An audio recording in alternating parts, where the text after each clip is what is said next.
President Trump is going after fraud with the help of Vice President JD Vance. Check this out.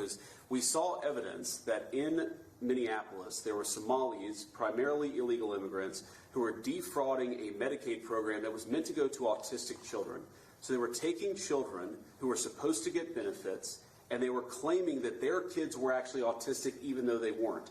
And what did this mean? This meant two things. Number one, you had a lot of people getting rich off of the fraud while American citizens got poor. And the second thing that it meant is that you had autistic kids in Minneapolis, in suburban Minneapolis, who weren't getting benefits they needed because Somali fraudsters were literally stealing out of their pocket. It's got to stop. And unfortunately, that kind of fraud is one example of probably hundreds just within the state of Minneapolis, and then it's repeated and replayed all over the United States of America. When we first started talking about this problem, the president made it very clear he wanted us to take the fraud problem seriously because nobody had until he was president. We started to figure out one big hole that existed is that the agencies of the government weren't actually talking to each other.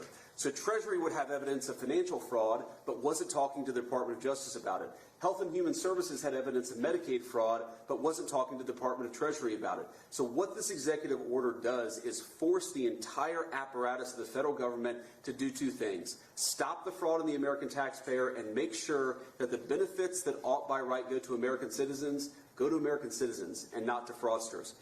Andrew Ferguson will be